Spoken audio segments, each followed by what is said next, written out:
This morning, the Weinstein guilty verdict. Will it stick on appeal? We'll hear from a member of his defense team, plus its impact on the MeToo movement.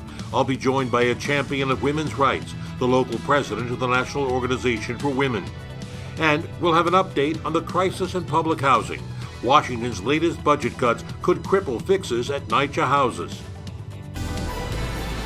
Now from 42nd and 2nd, this is New York's very own PIX11 News Closeup with Marvin Scott.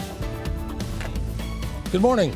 It was a stunning fall from grace for one-time Hollywood mogul Harvey Weinstein. A Manhattan jury did find him guilty of rape and performing a criminal sexual act. And he faces now up to 29 years in prison when he's sentenced on March 11th. The verdict, it's viewed as a victory for the MeToo movement, which was ignited by Weinstein's downfall. Defense attorneys caution, however, that before you tar and feather their client, they have a very powerful appeal that could reverse the outcome. Diana Sampson was part of Weinstein's defense team. So good to have you join us. Now, you've had a couple of days to digest this verdict, and, it was a bittersweet moment, as one of your co-counsels said, because you did get him found not guilty on two of the more serious charges, which could have resulted in a life sentence. But he was found guilty of rape and criminal sex act. Why do you feel that those guilty verdicts were unjust? I think they were the culmination of the situation he found himself in, the media, the intense media around the case, the evidentiary rulings in the case that allowed a lot of that prejudice to come into a trial that really was about fundamentally the allegations of two women from a long time ago who had stories that were replete with reasonable doubt. They were in relationships with him. They were consensual relationships. And if the case had been tried based on those allegations alone, I'm sure that he would have been found not guilty. So, for what you're saying, is that going to be the basis of your appeal? And why do you feel so confident you could overturn this, that you have such a powerful appeal, as your co-counsel Arthur Idella had said? Appealing from a conviction is always an uphill battle, but we do believe we have meritorious issues that we can raise with the appellate court. And one of them is, one involves the evidentiary rulings made by the judge to allow many witnesses regarding unrelated allegations to be brought into the case.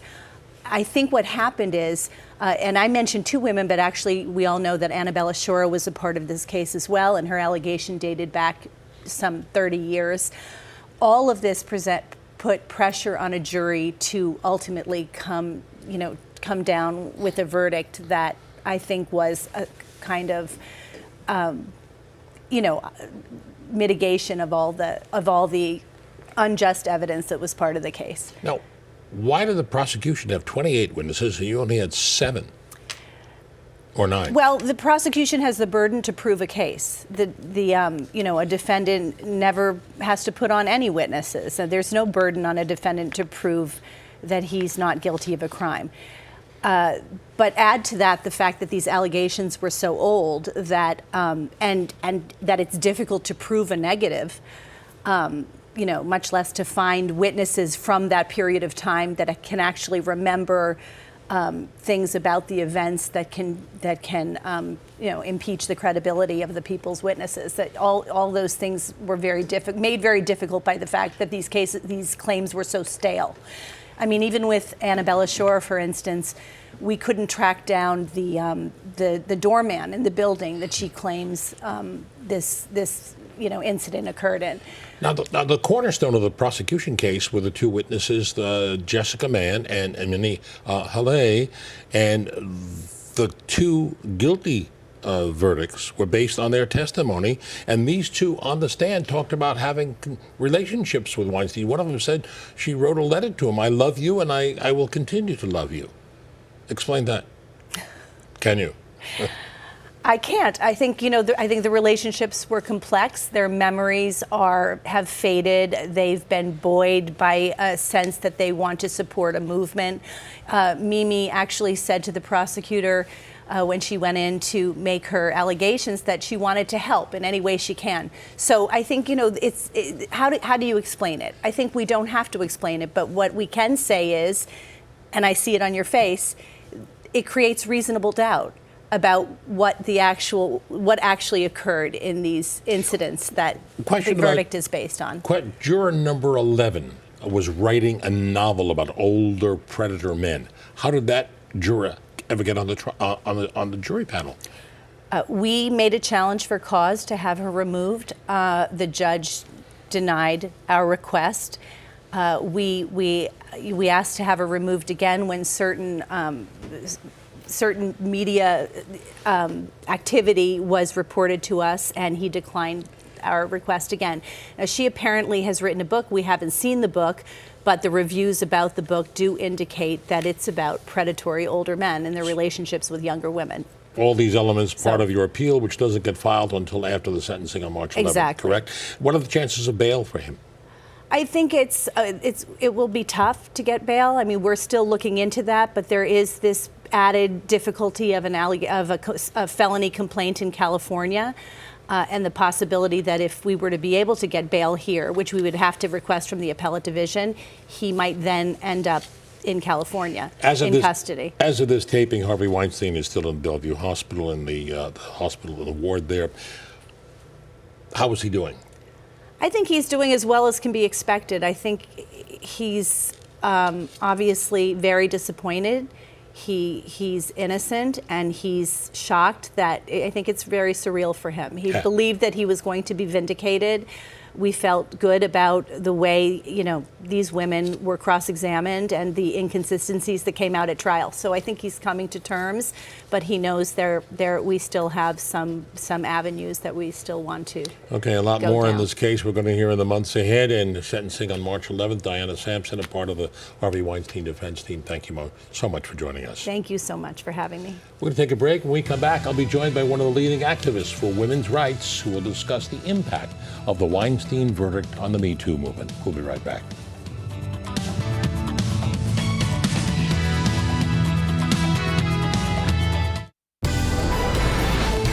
You're watching New York's very own PIX11 News Closeup with Marvin Scott. Harvey Weinstein's guilty verdict is being viewed as a landmark for the MeToo movement, which has brought a multitude of sexual assault and harassment allegations against powerful men since the revelations about Weinstein first surfaced back in 2017.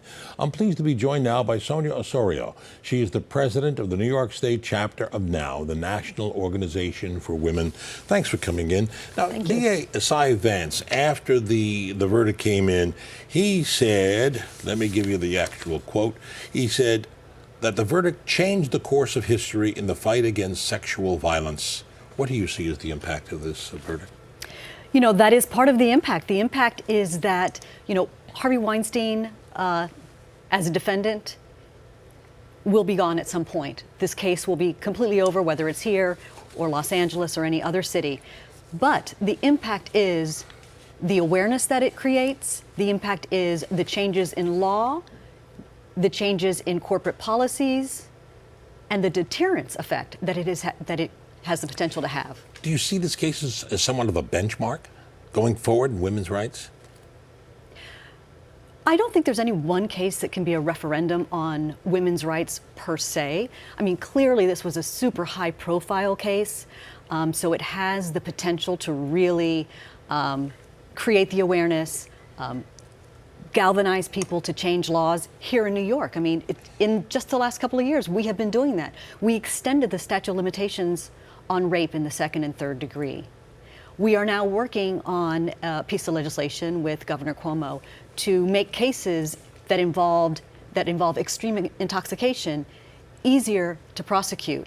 So these are all significant and real advancements that will live on beyond this one case. Now, as you said to me prior to this broadcast, you said this is just one man, one case, but this is one high-profile man who has received national attention. There are so many other sexual predators there who have gone on trial who we don't even know who they are. But the high-profile nature of this has created such an awareness, hasn't it? Absolutely. And what I hope that it translates into, because we're talking about a case, as you just said, very high profile, involving a rich, famous person, beautiful models and starlets and movie stars. The women that I talk to, the women who call my office, are the women who are working minimum wage jobs. It's the women that we know who work in janitorial services, who are cleaning our offices at night, who are very vulnerable to sexual assault and harassment, sometimes multiple times in their jobs, working any one place. For me, the MeToo movement, as it starts to really being able to find justice for these women and treat them appropriately, that is going to be a very significant point. And I think it's really important for people to know is that this one conviction isn't like, everything's great, we should go home. It is not going to be a magic bullet that means that district attorneys across the country are properly bringing forth cases. I mean, there are, across the country, DAs routinely do not indict cases with far more corroborating evidence that was in this case. It doesn't mean that police departments are properly funded or properly investigating cases. Right here in New York City, the Department of Investigation 2 years ago issued a blistering report with the NYPD that they were under-resourced, under-trained in their special victims divisions. So you're saying this situation is much bigger than, quote, the Hollywood casting couch? Yes. It's the people who we don't know, the people who work on the night shift, the janitors and the other people who are afraid to come forward and report. Many are undocumented. But do you think this will prompt other women to come forward now? I mean, the women who testified at this trial were called by Cy Vance. They were courageous, they're heroic for coming forward, telling their stories. Absolutely, and that has been happening. It has been happening. That has completely changed. That stigma of being a victim of sexual assault has really melted away to such a degree that is incredibly inspiring. And there's huge awareness in the public about that. Does this kind of solidify not only the Me Too movement, but the women's rights movement? They've been crying out for a long time, and people have not listened until now. We've had these high-profile cases in the past couple of years. What do you see as the long-term impact? The long-term impact is that we're going to continue to make changes so that people in general are safer on the streets, so that our culture keeps up with the changes in laws and our laws keep up with the changes in culture. There have been a lot of high-profile cases, let's say, in the last 3 to 5 years. From Roger Ailes and Bill O'Reilly to Bill Cosby to Matt Lauer. I remember being in front of, we were in front of Fox Network when, for Bill O'Reilly, holding up posters with all of the board of directors from Fox Network, holding them accountable. So that's another phase of this, is holding the people who are allowing predatory behavior, holding them accountable for their complicity as well. So basically, if I interpret what you're saying well, it's putting those sexual predators out there on notice that you will be held accountable, as Harvey Weinstein is. Absolutely. That is one of the principal goals of prosecution, is deterrence. And I think for anybody who did not pay close attention to this case, they really should. Sonia Osorio, president of the New York State chapter of NOW, thank you so much. Appreciate your insight. Thank you. When we take a break, when we come back, we'll have an update on the crisis in public housing. Stay with us.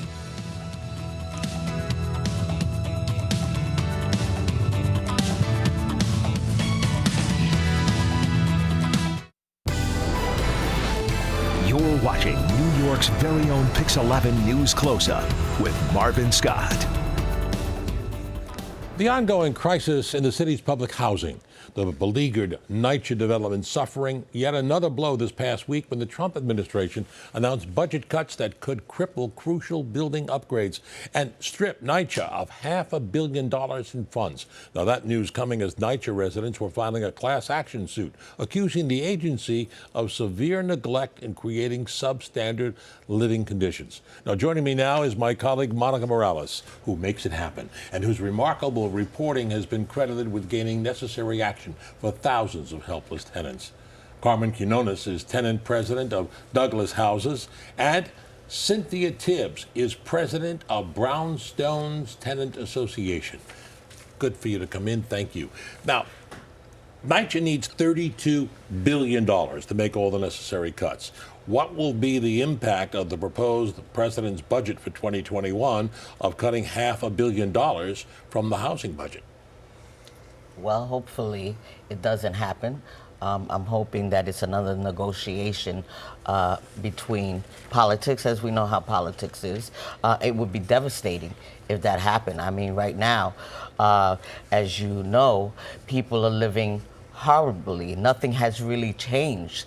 And what I would really want to say is that I hope that the Democrats would stop this debating and fighting on stage and do what's right for the people of New York City public housing. Now, we've got the entire New York congressional delegation fighting for you guys, trying to get those cuts changed.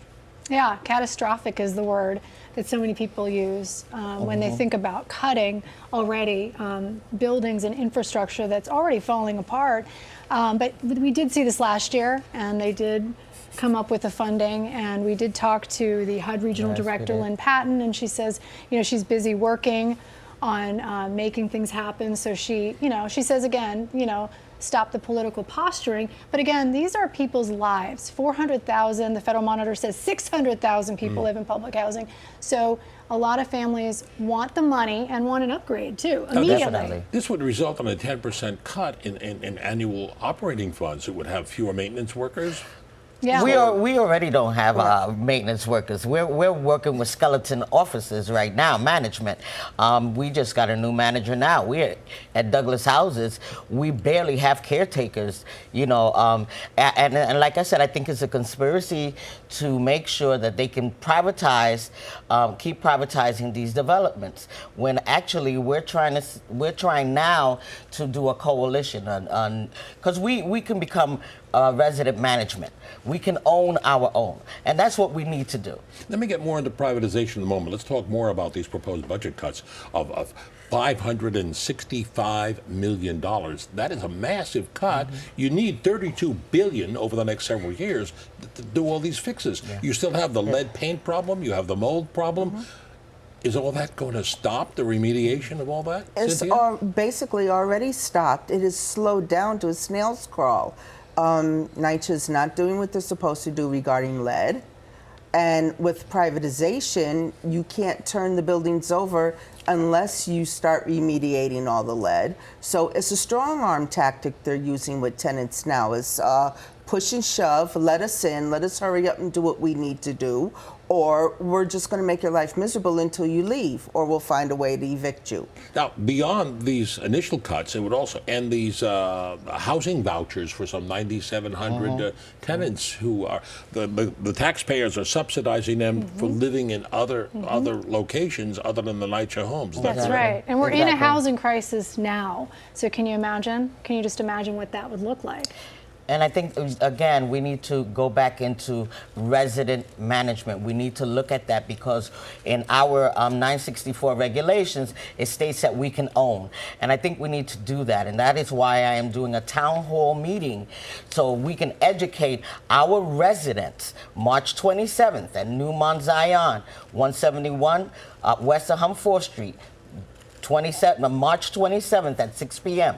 We need to educate our residents on what they can do because that's what NYCHA is doing.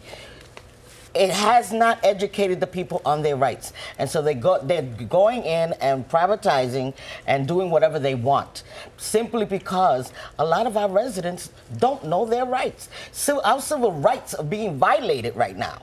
Civil rights. If there's a class action suit, it should be on civil rights. And we're looking on that too. Give me that again. March 27th, what time? March 27th at 6 p.m., 171 West 40th Street. It's the same New spot. Mount Zion Church. We're going to be there. We'll be Okay. there. Yeah. All right. So you have your voice over there, but I also have to bring up, you certainly have voices through Monica and her special Definitely. reports. Monica makes it happen. And I have to congratulate you because this past week you reached a milestone. Yeah, You've been 100 doing Facebook these. posts, yeah. You had the 100th Facebook. Yeah. Monica makes it happen. Yeah. And you did it to the Apollo Theater. Thank you. Yeah. Yes, What a it dream was. that was. Yeah. And I'm so grateful again You to really, the Apollo Theater. Monica, Thank you really have succeeded in becoming the voice for the voiceless. You have spoken out, and through your voice and through here on your reports on PIX11, Thank you've you. succeeded in getting action. I still remember a couple of years ago, you got heat restored to 5,500 apartments. Well, it started with just emails and Facebook messages, and then little by little, people allowed me into their homes, and then we saw a humanitarian crisis. And I always said those first 2 years was shining a light, and we always say making it happen, but now it is time to make it happen. And I think this is go time. Families and children are sick. Housing is a human right. And I think we are at a breaking point in our city. And I think it's time for a massive amount of change. And I think our politicos know that. The people are their voices are being heard, and we're going to be a big part of this town hall coming up. And stay tuned. That's all. And their voices, many of their voices are being heard through your reports. Monica makes it happen. We're going to keep going. We're going to keep doing it until I can't do it no more. We have to hold our elected officials accountable. This is an election year. Come out to the forum. Your voice needs to be heard for real. It's an election year. We can make and break them. It doesn't matter whether you're a Democrat or Republican. Whoever is going to help us, that's what we need to do. New resident management. We can own it.